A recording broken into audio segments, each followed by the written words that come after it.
Hi. Today, as the group one, today we will be talking about the case study of patent valuation. So we will begin our presentation with a comparison between the patent strategy and patent valuation. And then we will have a brief explanation about the DIN standard 7700, I guess.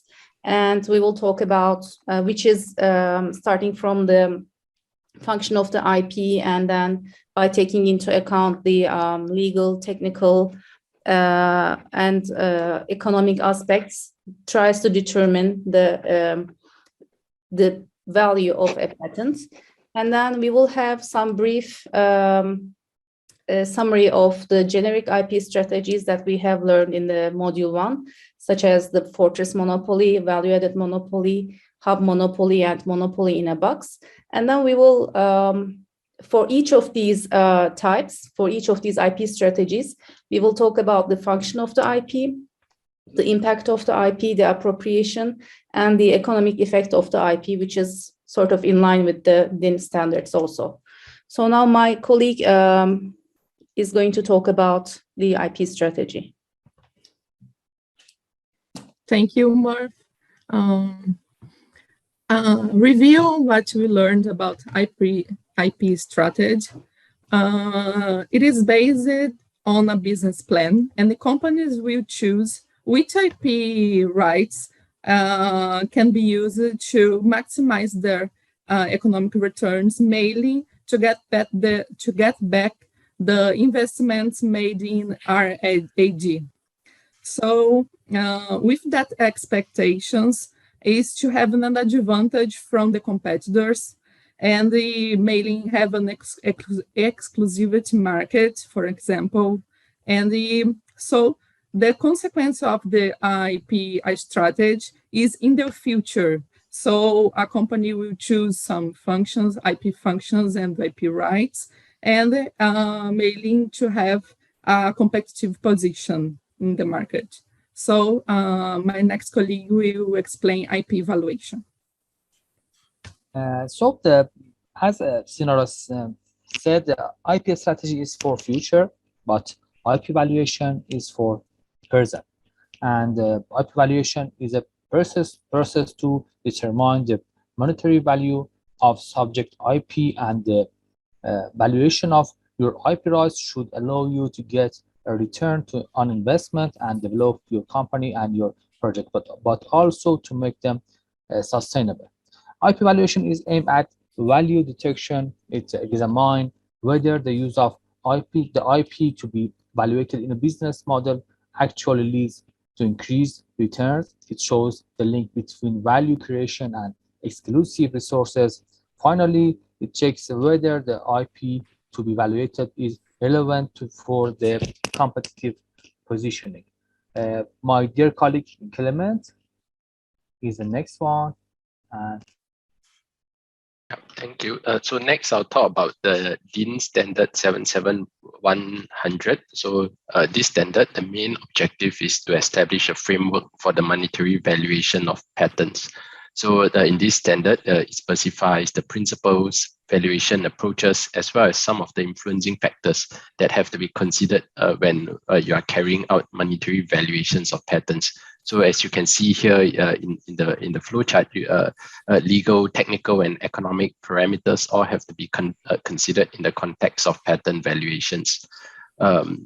And you can see from the flowchart as well, the legal and technical parameters, they primarily influence the blocking effect of the patent to be valued, whereas economic parameters influence the achieved effect in the market and the realization of economic advantages through the patent. The main aspect of the patent valuation is the analysis of the blocking effect of the patent. This is to examine whether or not the exclusive right of the patent has a significant effect on third parties. The result of this analysis have to be quantified in an appropriate way and be included in the valuation. Last but not least, I think the difference between the categories legal, technical, and economic are not always clear, but these parameters have to be are typically included depending on the respective exploitation scenario. Next, I think my next colleague will be talking about value creation in the fortress monopoly. Thank you, Clément. So the first IP strategy, which we'll be mentioning today, is the fortress monopoly IP strategy. As a short reminder, since we were talking about this in the first module, this IP strategy is characteristic for companies which have large portfolios. So, for example, companies in the pharmaceutical sector, such as AstraZeneca. So the majority of the research and development results are filed, because you never know which will be your next star product. And also this means that those companies need big pockets to fund all these applications. So in terms of the function of the patents, the function is intense protection of the entire product. That means protection of the chemical substance, for example, of the preparation and the application of the product, and often also combined with other intellectual property rights, so trademark protection for the name of the medicine of the pharmaceutical product. In terms of the impact is the gaining and maintaining the technology lead for the treatment of diseases, or sometimes having the only pharmaceutical product for the treatment of a certain disease.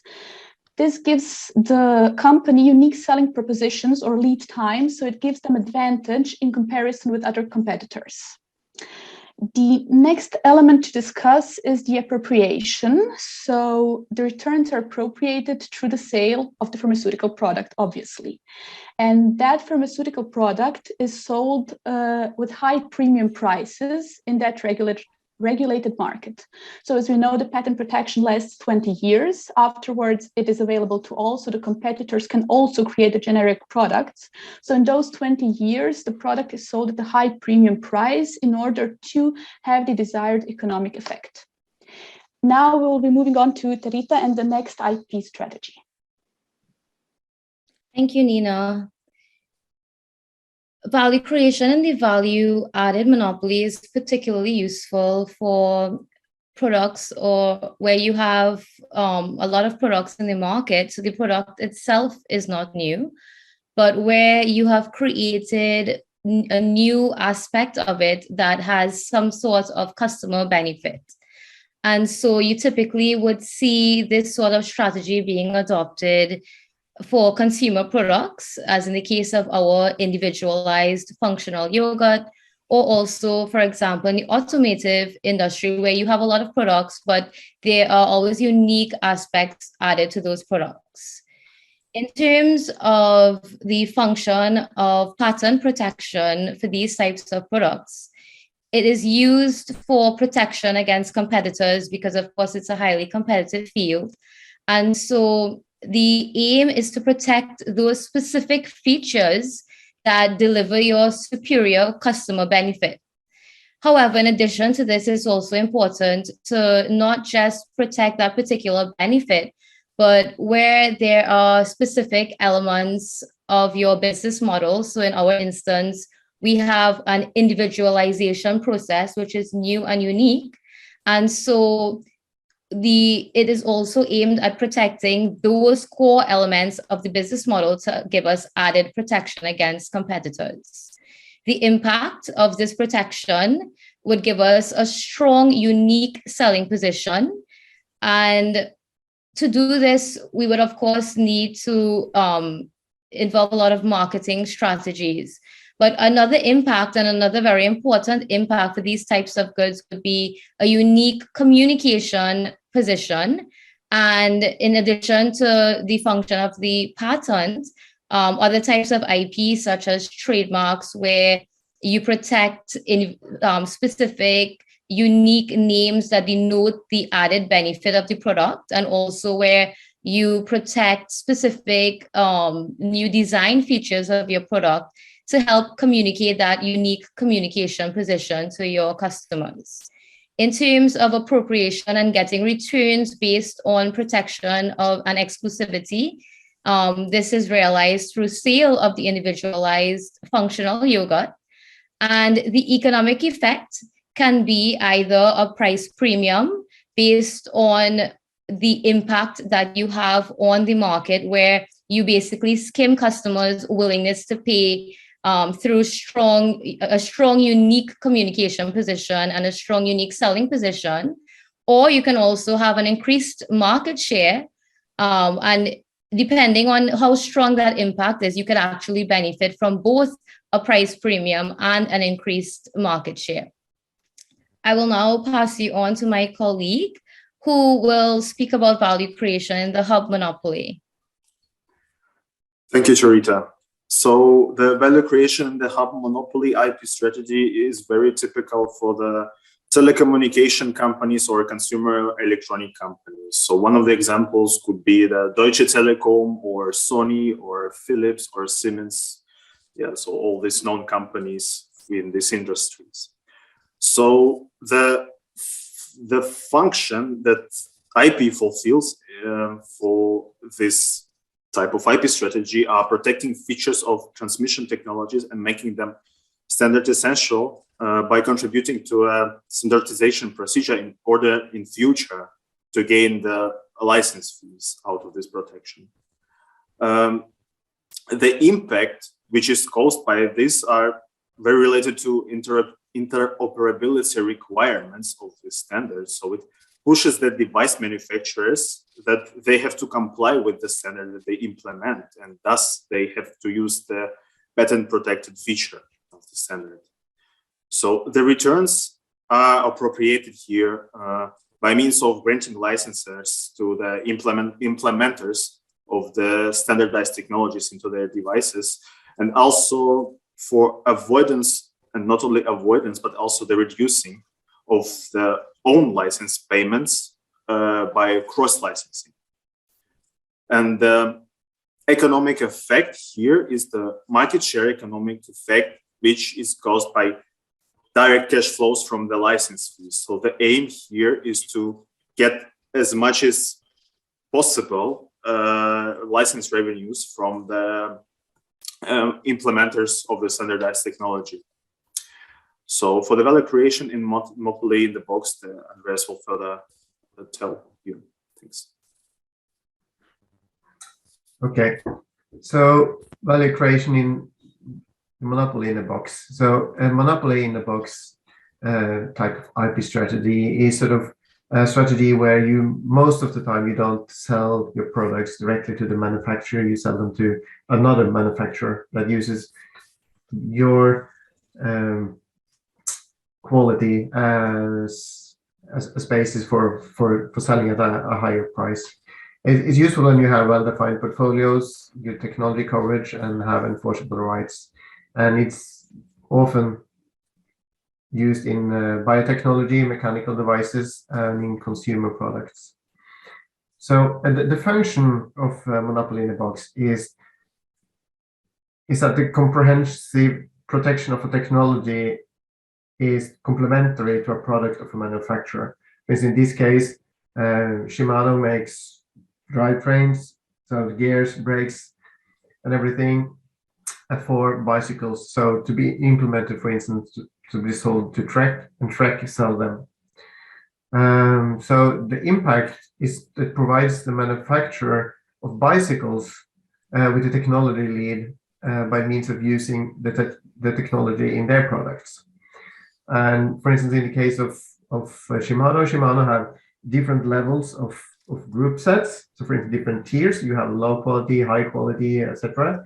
And bicycle manufacturers, they also use these levels of drivetrains from Shimano to sort of identify which tier of quality their bikes are. So a good quality bike have a good quality Shimano, a lower quality have a lower quality Shimano. So, and the appropriation as the sale of the product to the manufacturer of the bikes, or in some cases, granting a license for own production by the manufacturer, I guess if they have the sufficient quality to do so. An economic effect is to have premium prices from product sales or direct cash flows from licensing fees. And the interesting things with sort of monopoly in the box is that both Shimano are able to have premium prices for their products. And in this case, Trek, for instance, they can also have premium prices from their product sales on their products based on the goods or the quality of the monopoly in the box below. Okay, and that was all from our group.